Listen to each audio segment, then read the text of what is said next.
pienso en tu amor y en tu fidelidad, no puedo hacer más que postrarme y adorar. Y cuando pienso en cómo he sido y hasta dónde me has traído, me asombro de ti. Y no me quiero conformar.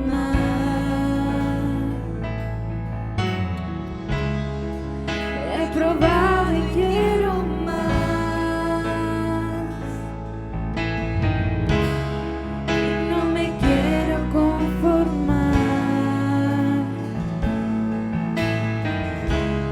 He probado y quiero más. Yo quiero enamorarme más de ti.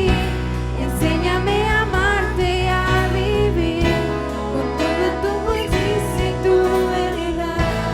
Con mi vida quiero adorar, con todo lo que tengo y lo que soy, todo lo que he sido te lo doy. Que mi vida sea para ti como un perfume a tus pies. Cuando pienso en tu cruz y en todo lo que has dado, tu sangre por mí, por llevar mi pecado. Y cuando pienso en tu mano, hasta aquí hemos llegado con tu fidelidad. Y no me quiero conformar. He probado y quiero más. Y no me quiero conformar. He probado y quiero más. Yo quiero enamorarme más de ti. Enséñame a amarte y a vivir conforme a tu justicia y tu verdad. Con mi vida quiero adorar, con todo lo que tengo y lo que soy, todo lo que he sido te lo doy. Que mi vida sea para ti como un perfume a tus pies. Yo quiero enamorarme más de ti. Enséñame a amarte y a vivir conforme a tu justicia y tu verdad. Con mi vida quiero adorar, con todo lo que tengo y lo que soy, todo lo que he sido te lo doy. Que mi vida sea para ti como un perfume a tus pies. Que mi vida sea para ti como un perfume a tus pies.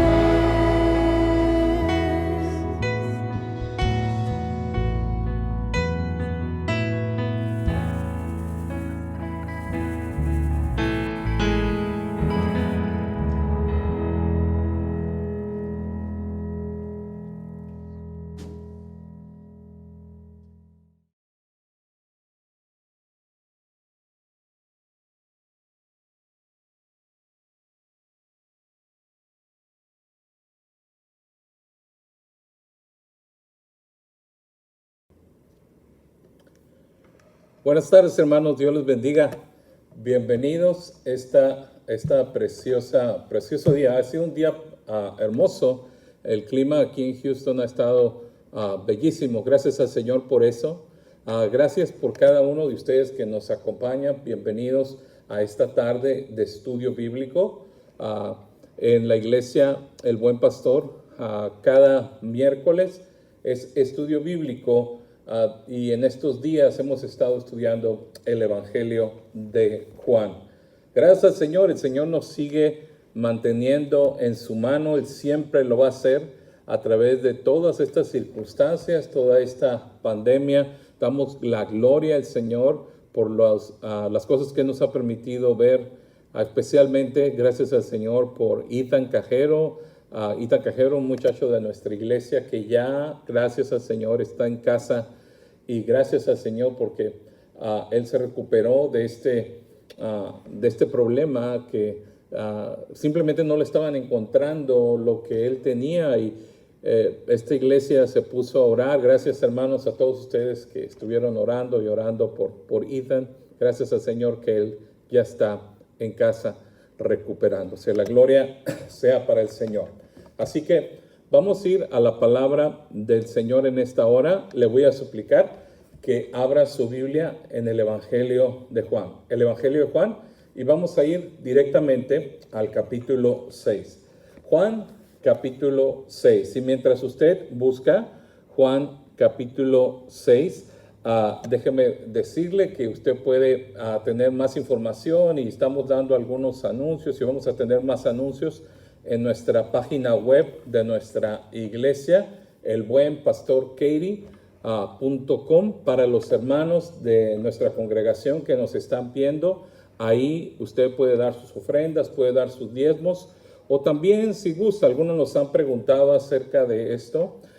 Le quiero decir que usted puede venir aquí a la iglesia y dejar sus ofrendas, sus diezmos. Algunos de ustedes nos han preguntado, y hermanos, aquí estamos en la mañana, aquí en el templo. Sí estamos viniendo aquí a la oficina, más o menos de 9 de la mañana. Usted puede venir hasta la tarde, y nos puede llamar por teléfono para asegurarse de que estamos aquí.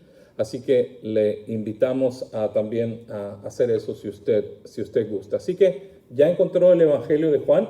Vamos al Evangelio de Juan, capítulo 6. Juan, capítulo 6. Este es un pasaje muy precioso de la Escritura. Como les dije, hemos estado estudiando el Evangelio de Juan. Y este pasaje nos habla de uno de los milagros más conocidos del Señor Jesucristo. Hemos visto diferentes pruebas de que el Señor Jesucristo es realmente quien Él dijo ser. Y esta es una más de estas pruebas. Uno de los capítulos del Evangelio de Juan que son más llenos de pruebas que vieron muchísima gente juntos, es precisamente el capítulo 6, y especialmente el pasaje que vamos a ver, con pruebas que confirmaron que Jesucristo realmente es quien dijo ser y que Juan dice que es Cristo. Recuerde que todo el propósito de Juan es probar con diferentes historias, diferentes milagros, diferentes discursos, probar que Jesucristo es efectivamente quien dijo ser el Hijo de Dios, y que a través de creer en Él podamos tener vida eterna. Entonces, vamos a Juan capítulo 6, hermanos, y vamos al verso 1. Empezamos ahí la historia en verso 1. Verso 1 dice: después de esto, Jesús fue al otro lado del mar de Galilea, el mar de Tiberias. Como recuerda, si usted ha estado con nosotros, recordará que el mar de Galilea, el mar de Tiberias, realmente es un lago. Y no es un lago gigante, es un lago de buen tamaño, unos 8 millas de ancho por unas 13 millas de largo. En total unos 41,000 acres. No es un lago gigante. De hecho, cruzarlo de lado a lado tomaría un par de horas si el clima está perfecto, si todas las condiciones son favorables. Una persona podía cruzar este lago en un par de horas, y ahí está el Señor Jesucristo a la orilla del lago. Esta comunidad, en los días del Señor Jesucristo, esta comunidad de diferentes pueblos y aldeas alrededor del mar, personas que se dedicaban a la pesca, era un lugar bastante poblado. Entonces tenemos bastante gente que vive en las orillas de este lago, del mar de Galilea. Por todos lados, por todas las orillas, había diferentes poblados, inclusive de diferentes naciones, diferentes comunidades que estaban y que todos vivían de lo que el mar producía. Así que ahí está el Señor Jesucristo, y el Señor Jesucristo pasó mucho tiempo ministrando, especialmente en los primeros días de su ministerio, ahí alrededor del mar de Galilea. Ahora vea el verso 2 conmigo. Dice: y le seguía gran multitud, porque veían las señales que hacía en los enfermos. Había una gran multitud que le seguía.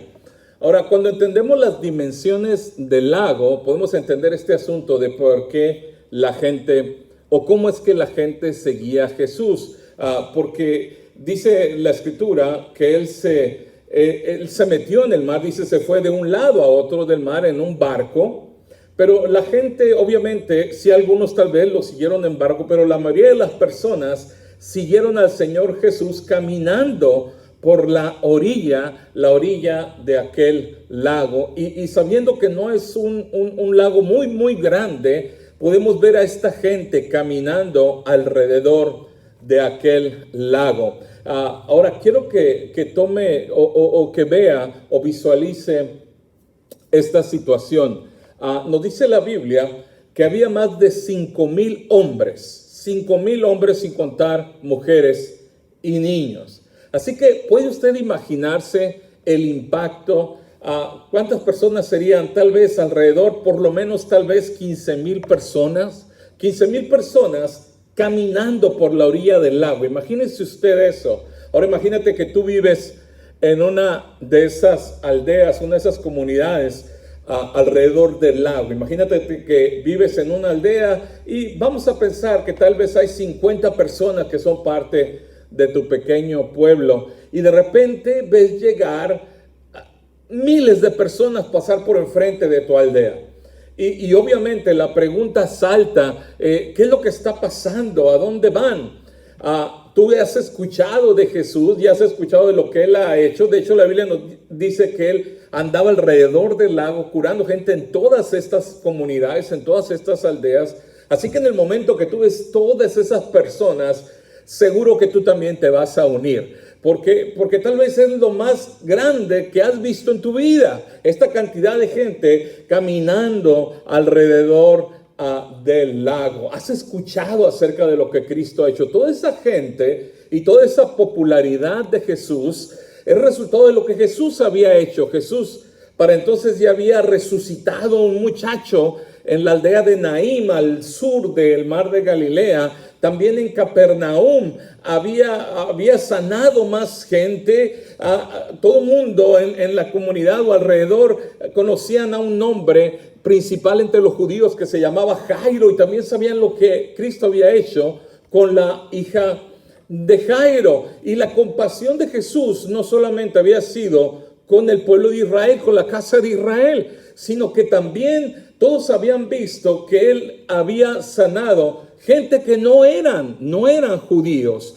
Él había sanado al siervo del centurión romano, y allá en Gadara, una región al este del mar de Galilea, allá en Gadara, Jesús había expulsado una legión de demonios de un hombre ahí en Gadara. Y todo esto la gente lo había escuchado, y muchos de ellos lo habían presenciado. Y por eso la popularidad de Jesús estaba en su máximo apogeo. La gente quería ver a Jesús. No solamente querían ver a Jesús, sino querían que Jesús les tocara, querían sus milagros, querían que Jesús hiciera algo por ellos. Y por eso tantos miles de personas. Te aseguro que por cada aldea que esta multitud pasaba, más gente y más gente se unía al grupo, y conforme iban caminando alrededor del lago, la multitud se hacía cada vez más grande, hasta llegar a ser 5,000 hombres, ya dijimos, sin contar las mujeres y los niños, por lo menos una multitud de más de 15,000 personas, de más de 15,000 personas. Vamos a ir al verso 3. Fíjense lo que dice el verso 3. Dice, entonces subió Jesús a un monte, dice, y se sentó ahí con sus discípulos. Cuando se nos dice que Jesús se sentó, nos habla de que el Señor estaba enseñando. Es un momento de enseñanza, es un momento de discipulado para sus discípulos. El Señor toma tiempo para enseñar a sus discípulos. Ahora el Evangelio de Mateo nos dice que no solamente Él estaba enseñando, sino que nos dice que después de esto, también Él tomó tiempo para tocar a los enfermos. Sanó mucha gente en esa tarde. Y toda esta actividad hizo que se entrara la tarde. O sea, tomó tiempo para que Jesucristo ministrara, no solamente enseñando a sus discípulos, verso 3, sino también sanando a los enfermos. Vamos a verso 4. Verso 4 dice, y estaba cerca la Pascua de los judíos. Es interesante esto porque regularmente los judíos y los que podían hacerlo iban a Jerusalén durante la Pascua. ¿Por qué razón Cristo no está en Jerusalén? Bueno, capítulo 7, verso 1 nos dice, después de estas cosas, andaba Jesús en Galilea. ¿Por qué estaba en Galilea? Dice, porque no quería andar en Judea. ¿Por qué? Porque los judíos procuraban matarle. Así que después del tiempo de discipulado, ahora viene la enseñanza práctica. Ya enseñó a sus discípulos, ahora les va a mostrar algo maravilloso de su poder. Vamos a ver en el verso 5 y verso 6. Dice, cuando alzó Jesús los ojos, dice, y vio que había venido a él gran multitud, dijo a Felipe, ¿de dónde compraremos pan para que coman estos? Pero esto decía para probarle, porque él sabía lo que había de hacer. La pregunta es muy interesante, pero obviamente lo acabamos de leer en verso 6. No es que el Señor no sepa qué hacer. El Señor sabe perfectamente qué hacer. Y el verso 6 nos da dos lecciones preciosas y nos recuerda dos cosas que debemos de saber acerca de Jesucristo. Primeramente, el verso 6 nos recuerda que Él prueba nuestra fe. El Señor Jesús toma oportunidad de probar nuestra fe. ¿Por qué? Porque nuestra fe se fortalece a través de la prueba. Saldremos más fuertes de las pruebas. Cada prueba nos va a hacer más fuertes. Después de que pase todo esto, nuestra fe va a estar fortalecida. Y número 2, dice la Escritura, verso 6, dice, porque Él sabía lo que había de hacer. Nunca se te olvide, hermano, hermana, que el Señor siempre sabe lo que va a hacer. El Señor no hay nada que le tome por sorpresa. Él tiene un plan soberano para todas las circunstancias y lo que estamos pasando no es la excepción. El Señor sabe lo que Él va a hacer. Ahora quiero que veas la respuesta de Felipe y también la respuesta de Andrés. El Señor les plantea una pregunta para probarles. Y aquí está la respuesta de dos de los discípulos. Vamos a ver la respuesta primeramente de Felipe y después vamos a ver la respuesta de Andrés. Verso 7 y verso 8. Vamos al verso 7 y vamos a ver la respuesta de Felipe. Dice Felipe, dice la escritura, dice Felipe le respondió, 200 denarios de pan no bastarían para que cada uno de ellos tomase un poco. La respuesta de Felipe es que se necesita una fortuna. 200 denarios, un denario era lo que ganaba un jornalero, una persona, un trabajador. En todo un día de trabajo, su paga era un denario. Así que un jornalero tendría que trabajar 200 días seguidos para poder proveer para cada una de las personas de esa multitud, no para saciarse, sino, dice la Escritura, solamente un poco. Entonces la respuesta de Felipe es la siguiente: 200 denarios de pan no bastarían para que cada uno de ellos tomase un poco. Ahora vea la respuesta de de Andrés, verso 8. Uno de sus discípulos, Andrés, hermano de Simón Pedro, le dijo: aquí está un muchacho, verso 9, que tiene 5 panes de cebada y 2 pececillos. Mas, ¿qué es esto para tantos? ¿Notaste la diferencia? Felipe concluye que la situación es imposible. Felipe concluye que la situación realmente no tiene una solución. Pero Andrés decide hacer algo diferente. Andrés pone en las manos de Jesús lo único que él tenía. Ahora, lo que Andrés presenta a Jesús, o este lonche, esta comida, no es ni siquiera de él. De hecho, las personas se habían apresurado tanto para venir a ver a Jesús que no se habían preparado, no habían traído de comer. De hecho, vemos que ni siquiera los discípulos habían traído algo.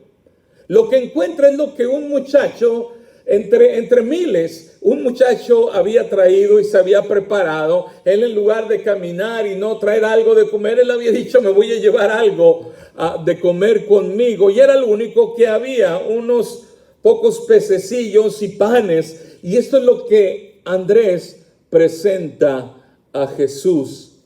¿Quién eres tú?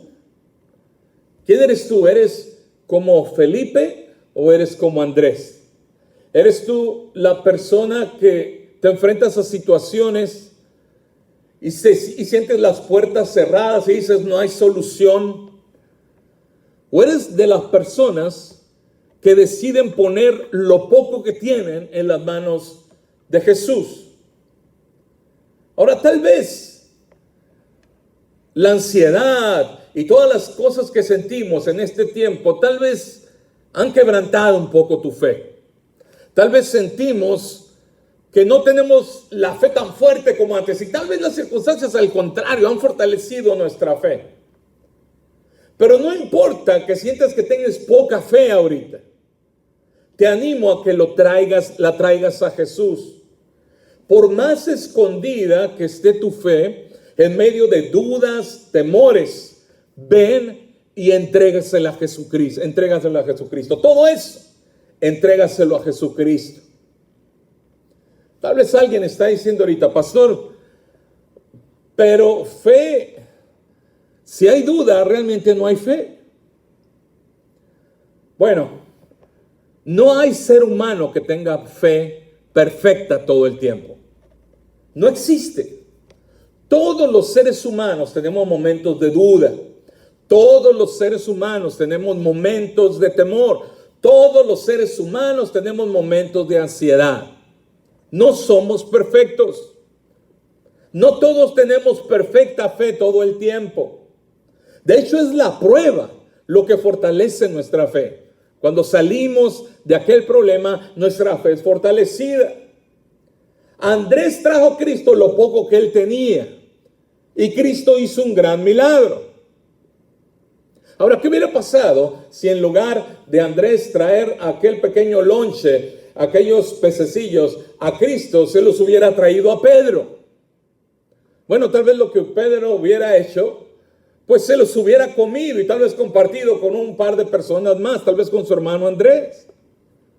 Pero Pedro no hubiera podido hacer más que eso.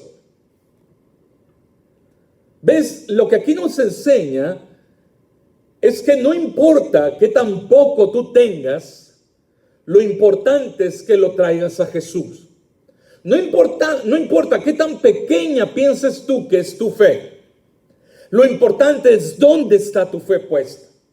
Lo más importante de la fe es el objeto de tu fe.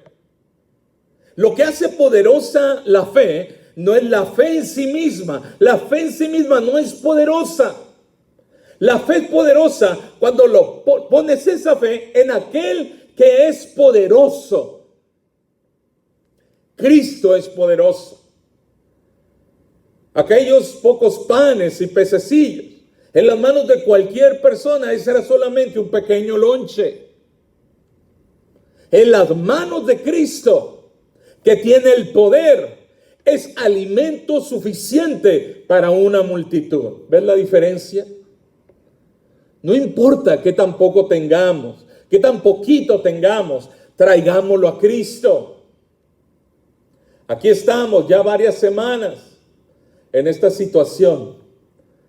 Y gracias al Señor que ya podemos ver algunas señales de que esta situación se va a mejorar. Gloria sea para el Señor. Pero a través de todo este tiempo, nuestra fe se ha visto probada. Hermano, pon tu fe en Jesús. La fe es poderosa. La fe es poderosa cuando está puesta en el que es poderoso. No la pongas en alguna cosa que no tiene poder o en alguien que no tiene poder. Pon tu fe en Jesucristo. Él es el que tiene todo poder. Fe es decir, Señor, tengo poco, pero te lo entrego a ti. Eso es fe. Yo no puedo alimentar a 5,000 personas.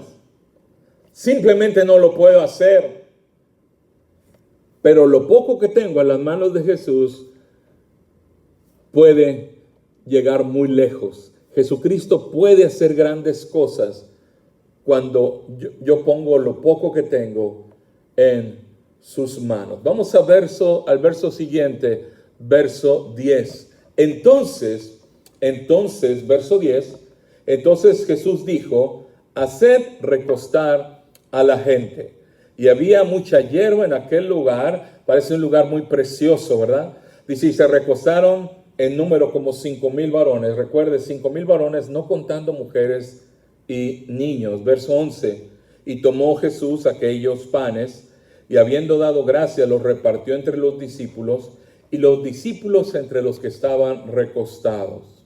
De una manera tan natural, nos dice, asimismo los peces, y luego dice, ¿cuánto querían? Y cuando se hubieron saciado, quiero que notes muy bien esto, cuando se hubieron saciado, dijo a sus discípulos, recoged los pedazos que sobraron para que no se pierda nada. ¿Notaste eso, hermano? ¿Notaste eso, hermana? Todos se saciaron. Fue suficiente. Todos tuvieron suficiente. Lo que el Señor hace, lo hace bien. Él tiene poder. Él tiene poder para saciar toda nuestra necesidad.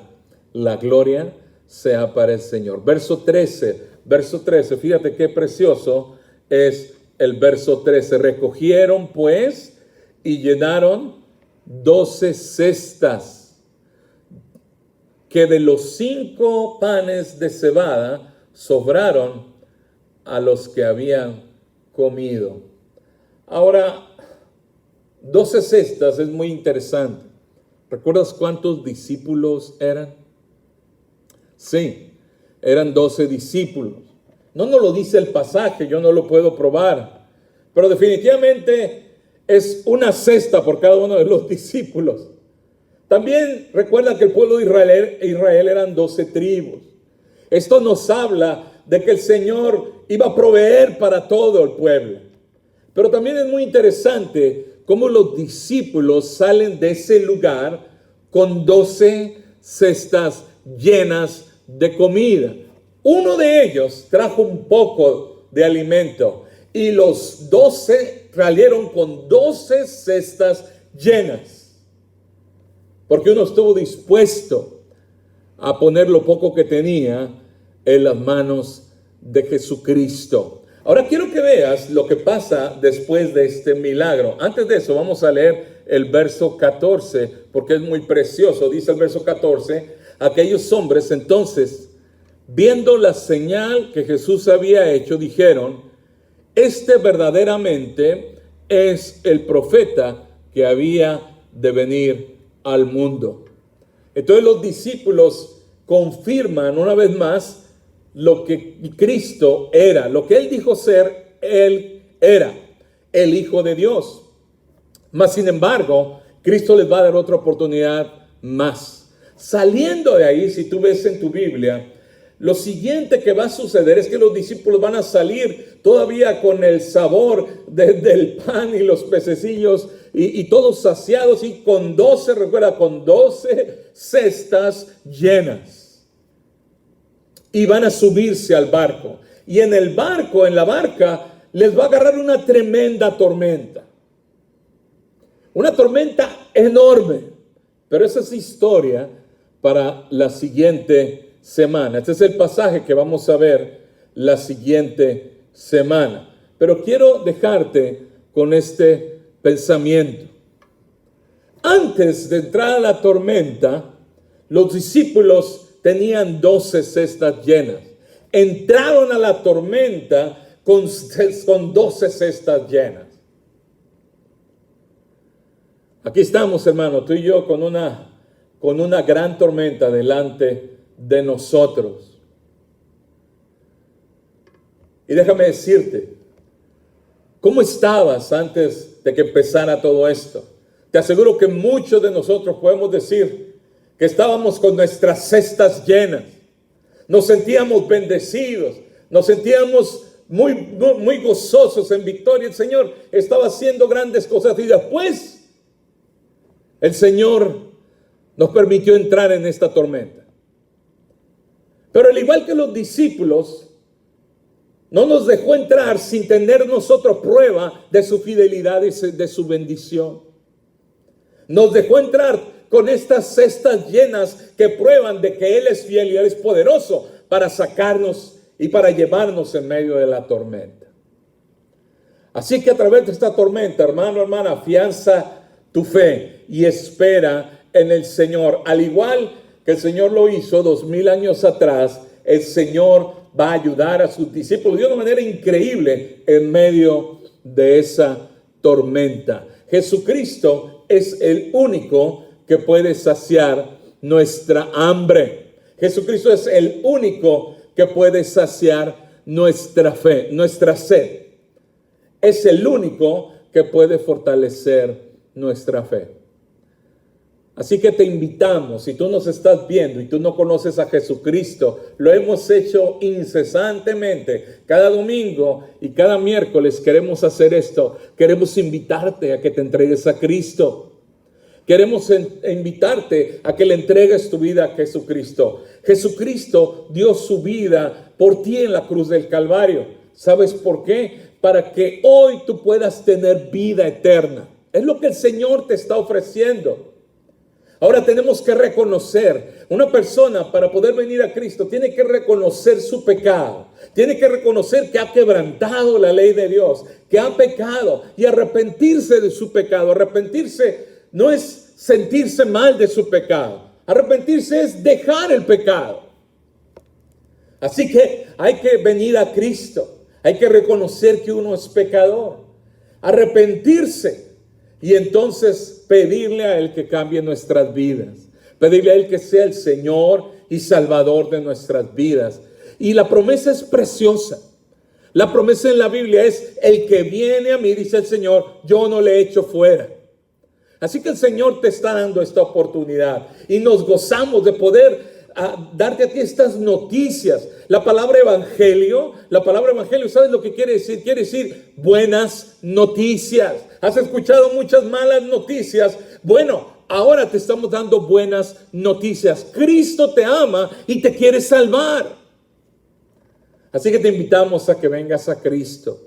Lo único que tienes que hacer es abrirle tu corazón, hablar con Él. Tal vez ha pasado mucho tiempo desde la última vez que has hablado con Él. Tal vez realmente nunca lo has hecho. Bueno, es el momento de hacerlo. Él está ahí donde tú estás, ahí en tu casa, donde estás ahí, Él está contigo. Así que, ¿por qué no haces esta oración? Repite después de mí, por favor. Dile: Señor Jesús, reconozco delante de ti que soy pecador y que necesito tu perdón. En el nombre tuyo, Señor, vengo delante de ti, reconociéndote como Salvador y Señor de mi vida. Reconozco que te necesito a ti más que a nada y a nadie. Así que en esta hora te entrego mi vida. Haz de mí la persona que tú quieres que yo sea, Señor. Te lo pido en tu nombre, en el nombre de Jesús. Amén, amén y amén. Si tú hiciste esta oración por primera vez, bienvenido a la familia. Y si necesitas ayuda de alguna manera, ayuda espiritual de alguna manera, ¿por qué no te comunicas con nosotros? Es muy sencillo, solamente visítanos en nuestra página web, elbuenpastorkatie.com. Una vez más, elbuenpastorkatie.com. También puedes comunicarte con nosotros a través de Facebook. Si nos estás viendo en Facebook, te puedes comunicar con nosotros también a través de este medio. No quiero irme sin orar por cada uno de ustedes, y es un privilegio en esta tarde hacerlo, que orar para que el Señor siga bendiciendo sus familias y guiando sus pasos. Hermanos de la congregación y hermanos que nos ven en otros lugares, Dios les bendiga. Estamos aquí para servirles, estamos orando constantemente por ustedes y sabemos que el Señor los tiene en sus manos. Vamos a orar juntos. Padre Celestial, yo te doy muchas gracias por este honor que me das, de poder orar e interceder por cada uno de mis hermanos y mis hermanas. Yo te pido que guardes sus familias. Te suplico, Señor, que tú traigas, Señor, sanidad a cada una de las familias que me están escuchando en este momento y los que van a ver este video después. Padre Celestial, yo te suplico que tu bendición esté sobre cada uno de mis hermanos. Señor, aquellos que tengan ansiedad, Señor, calma su ansiedad. Padre, sé tú nuestro Dios, nuestro consuelo, sé nuestra paz en medio de toda circunstancia. Gracias, mi Señor, a ti damos todo el honor y a ti damos toda la gloria. En el nombre precioso de Jesús. Amén, amén y amén. Dios me los bendiga. Qué gozo haber estado con ustedes. Nos vemos, si Dios permite, el domingo. Les invitamos a seguir nuestra transmisión el domingo a las 11 de la mañana. Dios les bendiga. Que pasen una excelente tarde. Dios les bendiga.